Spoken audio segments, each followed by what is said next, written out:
Appreciate you all coming back. Hopefully lunch was good. Lunch was good. I'm looking at faces. I'm looking at folks shaking up and down. The food was good. So I appreciate, again, you coming back in this morning.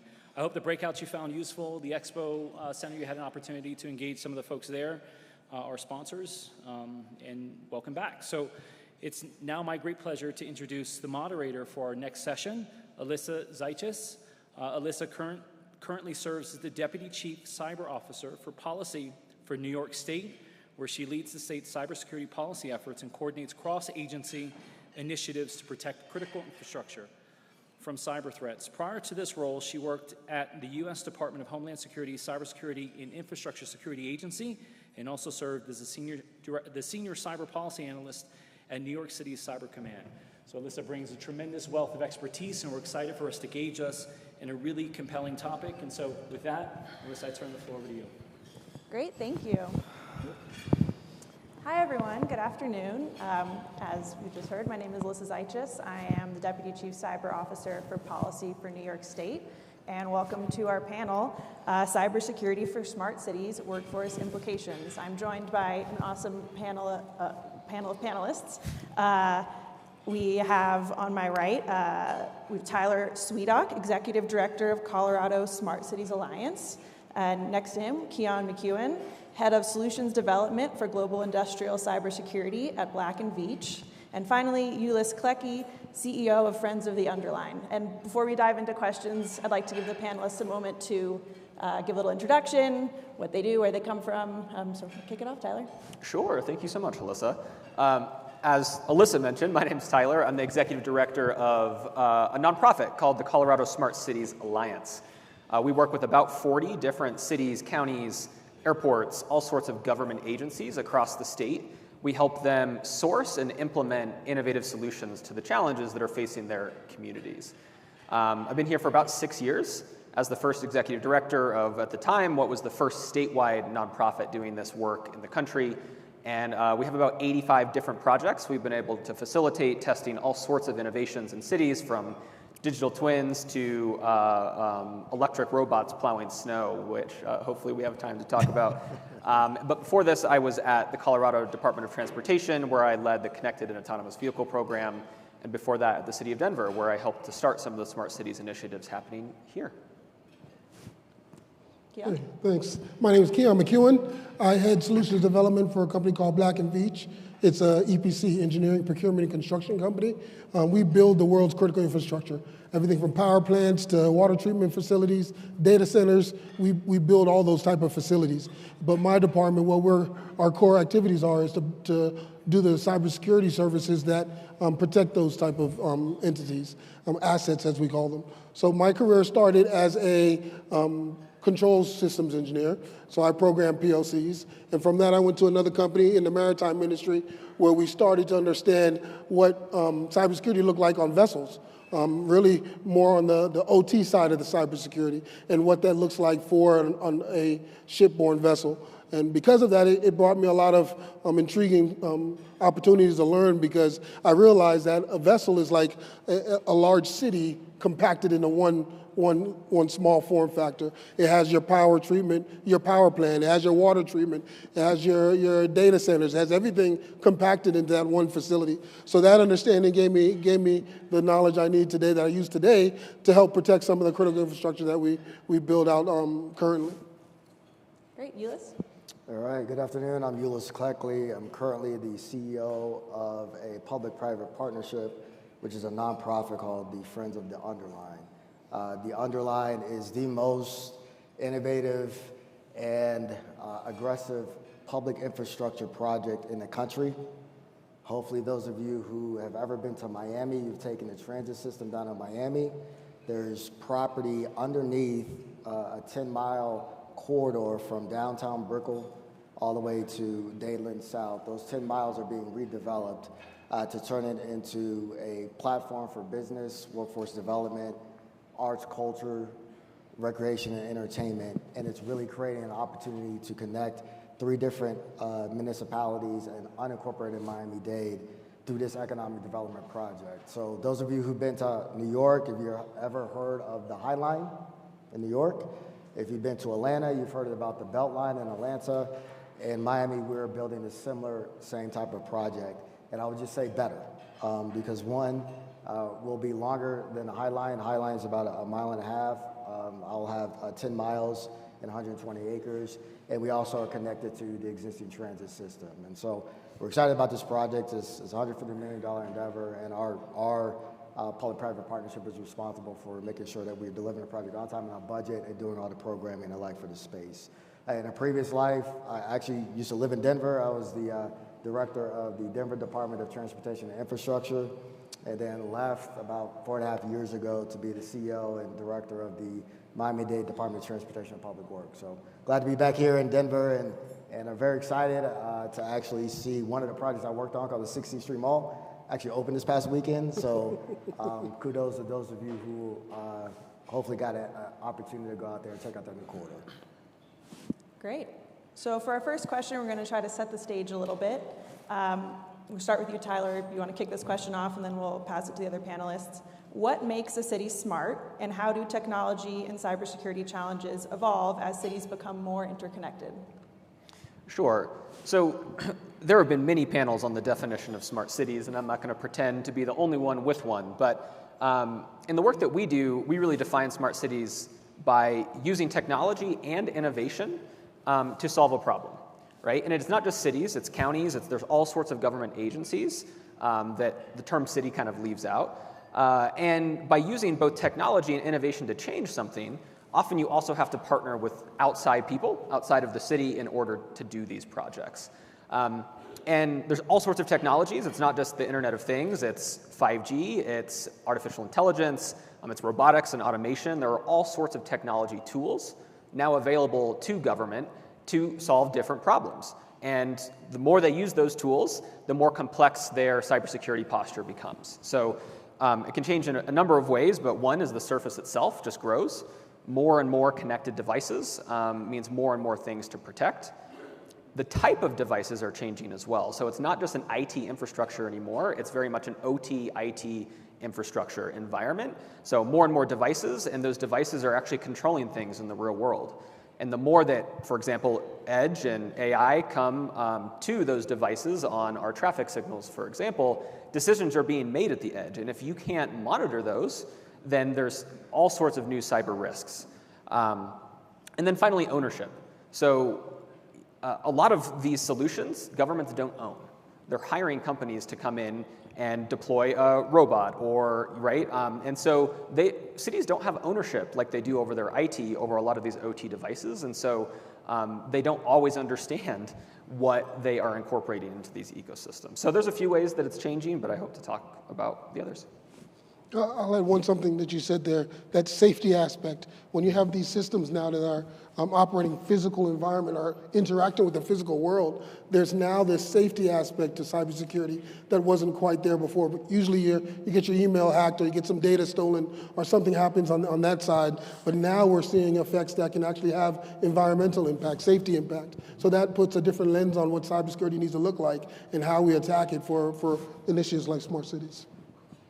Yeah, definitely. The only thing I would add, you made mention of the importance of the technology these days with respect to the traffic signals, which is really about how people get around and the movement of people and goods. And there's been a ton of advancements to try to figure out how to take that data and that information that's not only secure, but also to be able to better manage actual traffic networks so you can move people from a mobility standpoint. So if you have a failure from a cybersecurity standpoint, and that type of data, which impacts transportation management centers and the like, that is responsible for moving people, you have these impacts that can be cascading. And so it's something that any type of new infrastructure that gets put in, the cybersecurity component to it, has real ramifications, and it needs to be built in an original thought process of the development of the project.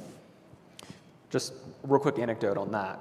So I was actually at CDOT when they were attacked by ransomware in 2018, and it completely crippled the business side of the network for 3+ months. But thankfully, the operational technology that Ulyss just talked about, that are making sure stoplights turn red and green, and cameras and things are working was a completely segregated, separate network, and they were able to catch that attack before it was able to transfer over. And so, those systems need to be managed very, very differently, for sure. That sort of gets right into our next question. How do smart city initiatives differ from traditional IT environments when it comes to workforce requirements? You've talked a little bit about how the environments are different, so how does that impact the workforce? Keon, you want to? Yeah, I'll answer that one. That's a good question because it takes someone who knows the control side, the operator side of things, not just the IT professional. It takes those two individuals getting together in the same room, sometimes at the same table, and talking about what security looks like. Because I've sat in many rooms with them, and they have conflicting ideas, but they all have the same goal.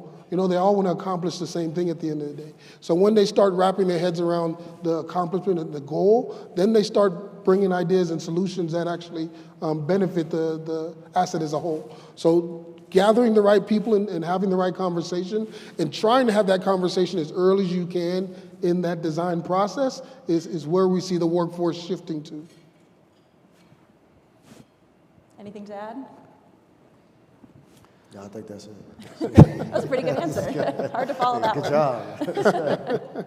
job. So our next question, what new or evolving roles and competencies are most in demand for securing smart city technologies, especially with, as was talked about a lot in this conference, the rapid adoption of emerging technologies like AI, IoT, and 5G? How can educational institutions adapt to prepare students for these roles?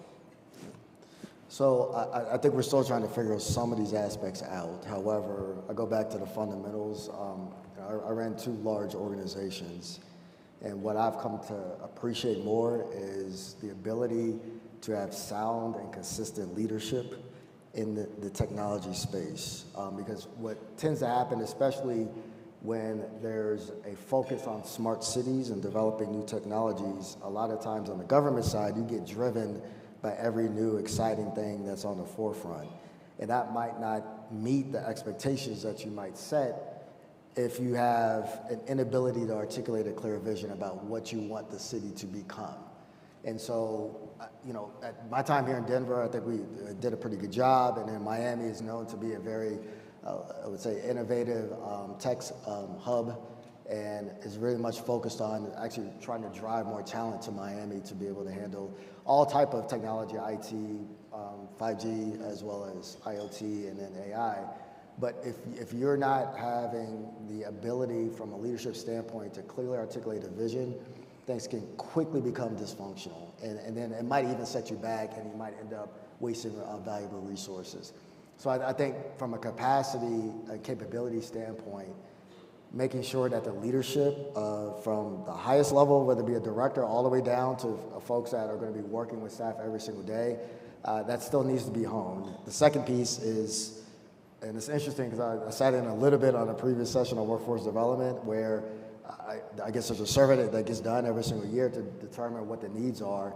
And one of the top needs, I guess, for this year has to do with technology, technical capabilities. And that's great, yes. In the IT space, you're expected to be a technical expert.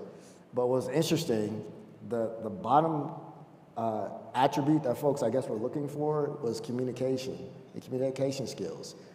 And there was actually a gentleman who asked a question about kind of being surprised of that. And I was quite surprised as well. At the end of the day, you can be as technically sound as what you want, but there are other people that are making decisions on what and where and how to invest. And so whether it be elected officials, whether it be folks that may not be as in tune in the tech space, the ability to articulate and distill down very technical aspects of what it means to be secure from a cybersecurity standpoint, I think is a skill that's necessary for us to make the right decisions, not only from a municipal standpoint, but even on the private sector as well. So I would say those core competencies I would like to make sure we don't lose sight of that. And then for the educational institutions, I think starting early and kind of helping private sector as well as the public sector understand for the new innovations in AI, what's the best case and use studies that can be immediately adopted and then move forward to build to scale. I know that's what I would be interested in, and getting that type of long-term partnership and support from our academic institutions. Yeah, I mean, communication is essential, and I'm going to come back to it, but I'm going to add another thing that I don't know that you can necessarily teach very well, but I hope you can try to instill is curiosity, because the technology is changing so quickly that you're never going to be able to sit in a class and understand all of the technology in order to assess the risk of it, right, and then mitigate it. So you have to always be interested in how things are changing and then pick a path, right? And if you aren't an expert in a space, then you have to have the communications to understand where in the industry you could find a partner that might know that space that you don't know as well. And so both communication and curiosity, I think, are things that you need to have to be a modern, especially in the smart city space, cybersecurity professional, because these applications, right, like IT is usually owned by IT. The owner of what happens in your IT infrastructure are technology experts making those decisions. That's not the case if you're working with public works and transportation or public safety or emergency management, right? These are the owners of those problems, and they're going to be making the decisions that you as an IT person has to assess the risk of and be a partner with that agency to help them make the right decision. So technology is only one component, and that will always be a part of the cybersecurity world, but like smart cities, I think, elicits the interdisciplinary nature and the soft skills that you need to be really, really good. Yeah, that aspect of open-mindedness is curiosity, as you called it, I think is very important, because it's what's going to drive us to the solutions that we need for tomorrow. I can't tell you how many times we put people in a room just to see what comes out, and when you put the diversity and those people from different disciplines together to solve a problem, you get solutions that are just very unique and very, very applicable to the problem you're trying to solve. So keep that open mind, keep the communication going. I think that's going to be the key. And a big focus of the conference, and sort of this panel is made up of private sector, public sector, academia, the collaboration between those. So sort of touching on that, how can the public and private sectors better collaborate to ensure a skilled cybersecurity workforce that's capable of protecting critical smart city infrastructure? I would say keeping that communication open. Cybersecurity has always been the field where you want to hold that information close at hand, but it benefits all of us if we're starting to communicate and starting to collaborate on these ideas and solutions, because as companies work together and departments work together, you start collaborating and understanding the problem from a different perspective. And I think that's what we still need to drive towards that change. And as my colleague over here said, that leadership aspect that's driving the expectations and driving the requirements for the individuals is a necessary part as well. You need that leadership to come in and say, this is the standard we're going to take. This is the objectives we're going to meet, and this is how we're going to do it. And then the rest of the team goes out and works on those same objectives. So having that clear vision, that clear expectations from leadership, and then having that collaborative approach where you're open communication, you're talking to one another to solve the problems, I think that's where it is. Absolutely. And I would add also creating an environment that allows for that curiosity to persist. And I think sometimes that's difficult, especially if you're responsible for so much that you might not take the time to just be quiet and listen to experts and allow them to cook a little bit, right? And if they're in a position where, again, it's clear of what the issue that you're trying to resolve, you should kind of let go of the reins a little bit and allow that curiosity and that innovation that can come from having the experts in a room to drive the day. And then you as a leader should be of the mindset that you're just going to choose the best decision in terms of what you think is best with respect to the resources that are available to you to meet the outcome and expectations. A lot of times, unfortunately, what I've seen is that sometimes in the innovation space that we don't create that environment where it allows people to be curious and allowed to innovate with no borders, and then you don't end up with the best outcome, which ultimately this is what this whole smart cities initiative is really supposed to be about. It's really trying to figure out how to be innovative, whether it be process improvements, which at times doesn't necessarily lead to a technology type of innovation, but if you're innovating your processes, you're going to end up with a better product that's more efficient in terms of how you deliver that product or that service to the public or even to the business community and the like. But it starts with creating that environment where you're not afraid of being approached with ideas that are completely outside of the box and that you may not have even have thought of as a leader, but allow the individuals and the experts that wiggle room to come up with those great ideas, and then you make a decision on to move forward. Yeah, to move on both of those themes of process and communication, I think, and make it actionable, like cities aren't very good at incentivizing their employees to reach out, right? And setting up processes and structure to entertain those ideas. So I hear a lot of mayors and things talk about wanting to be innovative, but if you look at their budget or if you look at the time that he's asking his employees to spend on doing soft things like meeting with companies for exploratory meetings and just learning, those are things that you can structure into your department or into your city, right? Innovation challenges as one example, where you throw a problem out that one of your departments may have and you don't know what the solution is, but you're willing to entertain ideas and accept proposals from companies that have ideas of how to solve that problem.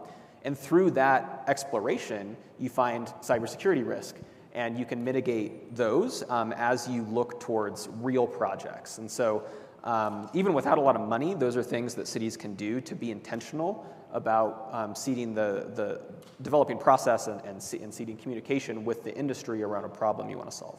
Yeah. And I'll give an example. So the Underline, again, it's a linear park and an urban trail. And so we, through a grant from USDA, went and put cameras throughout the entire, right now we have about 5 miles that will be open by this June. But we have cameras out to try to do a couple of things. One, to be able to track the number of users along a particular corridor. But two, understand those user and the travel patterns so we can make, again, better decisions as we move forward. But the one thing that we found is that people like dogs in Miami. And 60% of the people that visit the Underline, right now we have 2.1 million annual visitors. 60% of those are on this corridor with their dog. So what does that mean? That means the dogs are being walked. The dogs are doing something while they're being walked, right? Which ends up creating a sustainable issue with respect to stormwater management and the like. So how are we to either modify the current design that we have or do a better job of making sure that we're protecting our environment based off of that one data point? And I'm bringing that up because that's a decision point that when the project was being conceptualized, we didn't understand from the outset, but we're learning because we have the technology and we have innovative technology that can distinguish between different types of dogs, so we can start to make certain programmatic decisions as well. So, really at the end of the day, smart cities should be the opportunity to build those platforms, to use data to help you make good decisions quicker.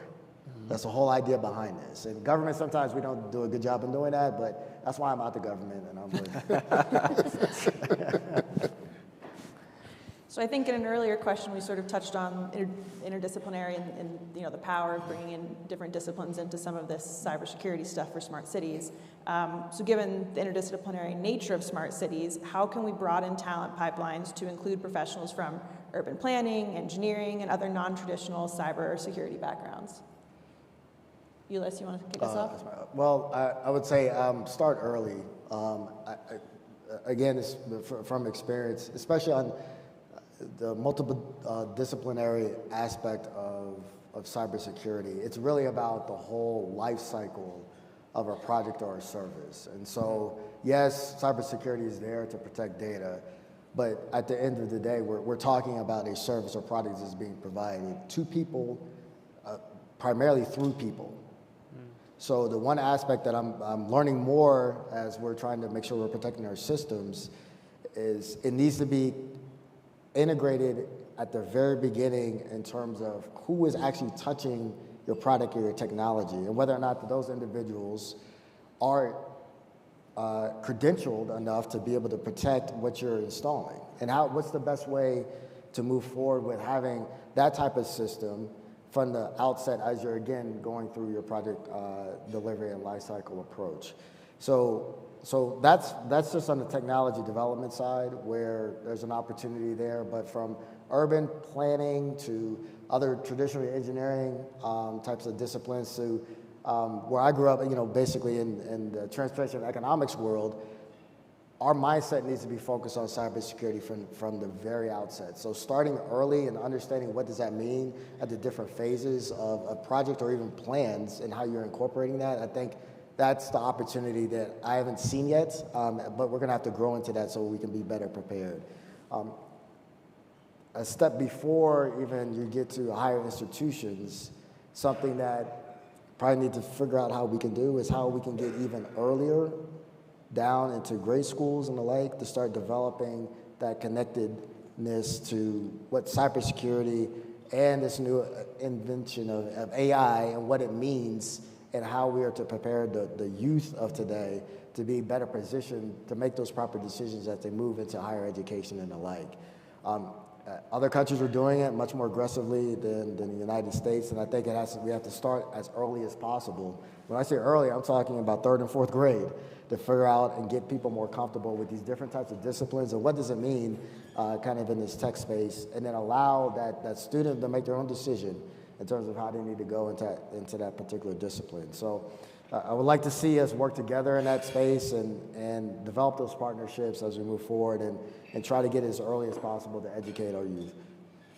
Yeah, that earliest possible aspect is important for us at Black and Veatch because as an EPC, we're starting to see cybersecurity brought into the design phase, the engineering design phase, and we're looking to bring in the right people at the table to have those discussions.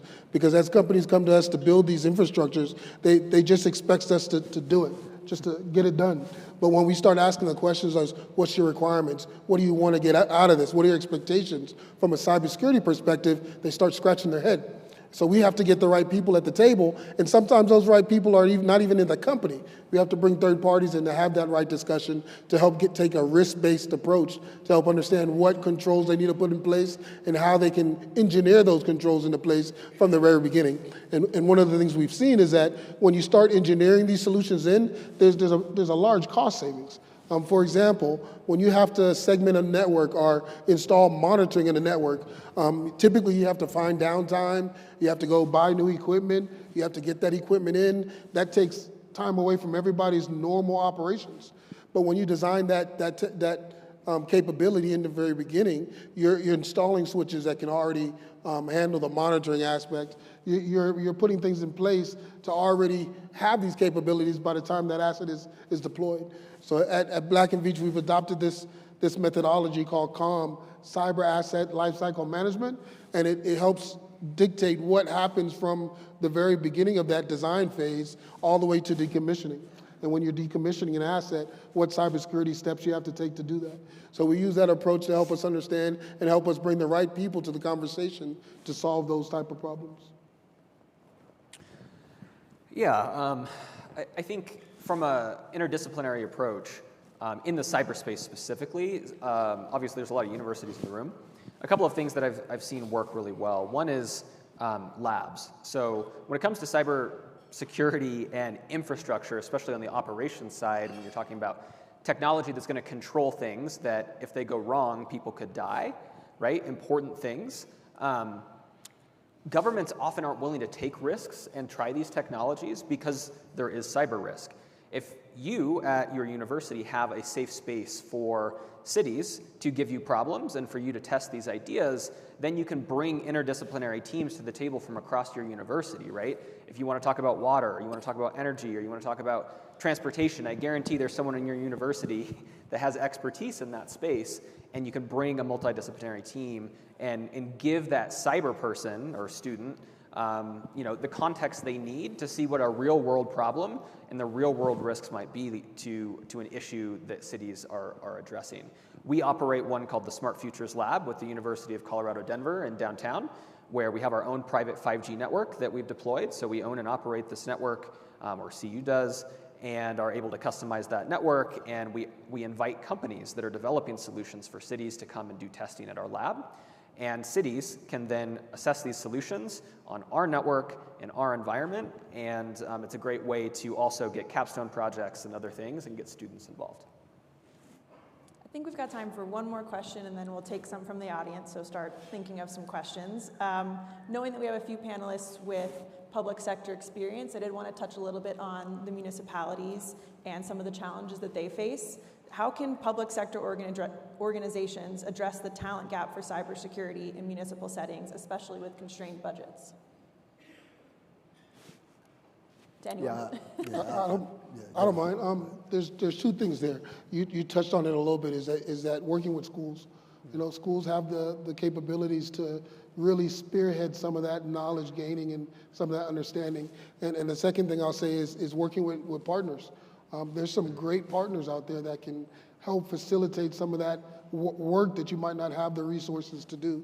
So look for partners that can help you solve the problems you need to solve, and then look for the universities that have the talent to help grow those areas that you're looking to grow. And when you have those two things put together, then you can take use cases to your company to make sure you get the funding you need to do the things you need to do. So that would be my two. Yeah, and sometimes I think on the municipal side, you may not know where your gaps are. And so I think coming in and having somebody to help assess your entire system so you can see where the vulnerabilities are, and then having, whether it be a consultant, whether it be an academic institution and the like, can help you come up with the actual jobs and profiles and competencies that you are seeing through that assessment that you have a gap in. I think that's the first step. I'll harken back to my time at the Department of Transportation and Infrastructure here in Denver. We had a performance office, and fantastic director of the performance office, and I kind of tasked them to figure out where our data capabilities are just as a department.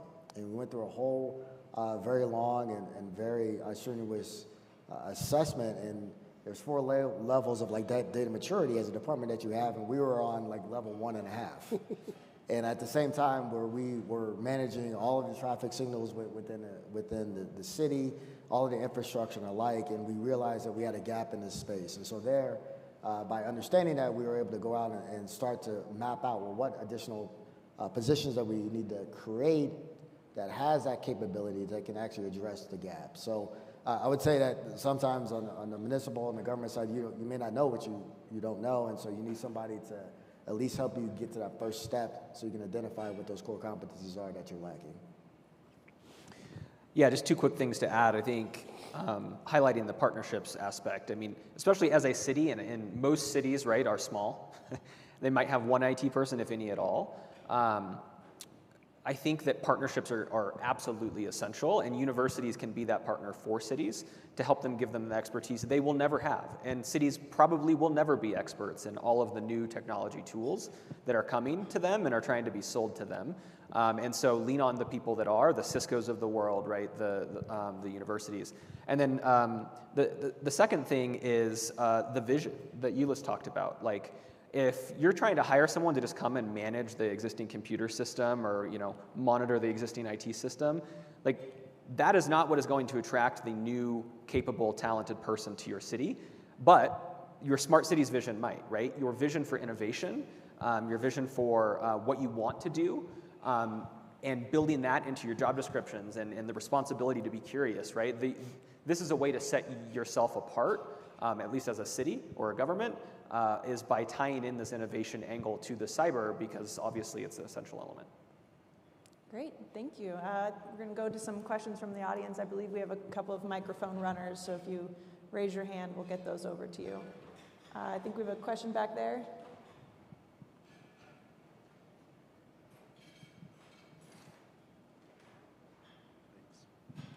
I wrote it down.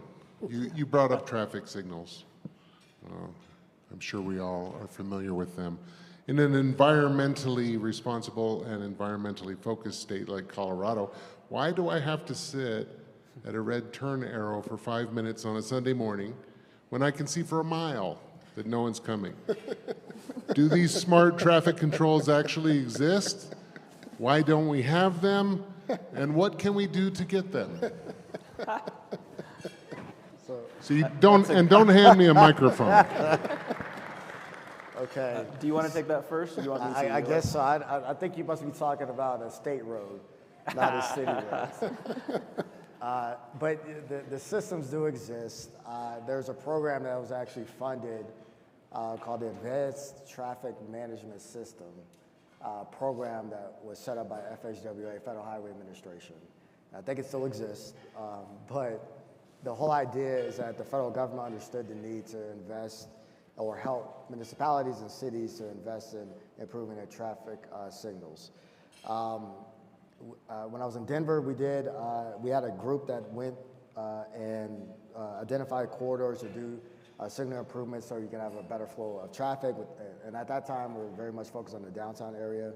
And in Miami, actually, we have the largest ATMS project in the country by contract value. It was a $212 million contract to upgrade over 3,000 signals, to turn those signals into what we call smart signals. And essentially what it is that at each intersection, the signal can do vehicle detection, can begin to gather data, can actually detect pedestrians and bicycles, and then start through machine learning, understanding what the best conditions need to be and have those signals be much more adaptive moving forward.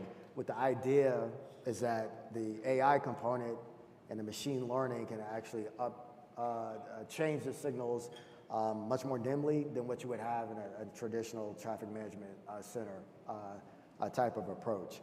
Traditionally, in the transportation world, you would go out, you have to collect data, you have to do analysis, and then the engineers would be making decisions about what's best in terms of signal timing to balance traffic, meaning vehicles and trucks, versus pedestrians and bicycles on a specific corridor. With the advancement of this ATMS technology, you can actually gather data better and quicker and help those decision makers that's responsible for managing and operating the system to make those signal adjustments so you can move traffic in a better environment. I would say sometimes moving vehicles faster is not always moving people better, okay? Especially if you're in an environment where you're having a lot of crashes between our vulnerable users like pedestrians and cyclists and the like, or even vehicle-on-vehicle crashes. You have to figure out that aspect of making those changes to your traffic signal systems to make sure you're not creating a more unsafe environment and then you're putting lives at risk. So that's where, even though we have the technology that's out there, there has to be those policy decisions that's made by a human or an elected official to make sure that you're resourcing those things properly. So it's a long answer, but the answer is the technology is out there, and I apologize that you've had to sit and endure such a long delay on a state road. I like the question because, and I can't answer it, I'm sorry, I have nothing to do with traffic signals, but it highlights something that I've seen happen quite a bit, is that as we get more technology and as we get more advanced, there's always a need to improve. There's always a need for more. There's always a need for more connectivity, more data flow, and this brings on that connectivity that we've been discussing during this panel. And that connectivity is that it brings on an added cyber risk that we need to make sure we are highlighting in these conversations as well. Because as we drive to more advanced technologies and emerging technologies, we have this saying at Black and Veatch, first of its kind. I can't tell you how many times we've engineered something that's first of its kind lately. It just keeps happening. And it's because of that drive to improve what we have. So keep that drive, keep it going, but understand there's risk that's behind that. So it can't operate as fast as you think of it. We have to consider the risk behind it as well. Great. I think any other questions from the audience? Oh, over here. Yes. My name is Dr. Villanueva. I also want to touch base about another risk, in this case about security for food and water resources. How the smart cities are finding solutions to avoid those damage. You know, as you know, most of the cities right now are growing and less land to produce food and also less water we're having. What is your vision to solve those two issues for security for everybody? A slightly different take on cybersecurity. You know, I think I mean, cities' role in food is one of many, right? Whereas in water, there's a lot of technologies that are helping cities to better monitor the water that they do have, including what's called non-revenue water, which is water that gets leaked underground that we don't even know about because we don't measure it. So there's a lot of technologies helping cities to better measure and monitor the water that they have and identify leaks, for example, to help secure the water that they do control. I can't speak to the food part, unfortunately. Great. Another question? It's a little hard to see up here. If no others, we have 5 minutes, so I'll end us with an easier question. We have some students, I believe, in the audience and a lot of educators and maybe some job seekers. What advice would you give to students or job seekers looking to specialize in smart city cybersecurity? I can start that one. Your information that you have in your head is unique. Take that and run with it. The way you see problems, the way you solve things is unique to yourself. So don't let anyone tell you that what you're seeing or what you're hearing is not right. Explore it, learn it, communicate it. And Ulyss was, I keep messing up his name, I'm sorry. As Ulyss was saying, that aspect of communicating your thoughts and your understanding to others is important. So learn to grow that by taking advantage and talking to people. One thing I do for all students, if you find me on LinkedIn, I will never not have a conversation with a student because I'm looking to engage to help spark some of that. So as students, keep that up. You know, keep in mind that your thoughts, your knowledge, your understanding of what you've learned is unique, and that brings something to the table. I would say that I'm a generalist, right? So I'm not the cybersecurity professional or the engineer, but I work with many of them, and I've managed many of them. And I think the best ones that I've worked with have been the ones that have been able to simplify the complex. So whether you are super technical or not, whether you're a people person or not, you're going to have to interact with other people, either on your team or in your management. And so being able to simplify complex things to people is one of the best business skills you could ever have, and I don't care what your field is. And so try explaining what you do to your parents or to your friend, right, that's not in cyber. And also be open to the opinions of other people that you work with that are not experts in cyber, right? They're not dumb.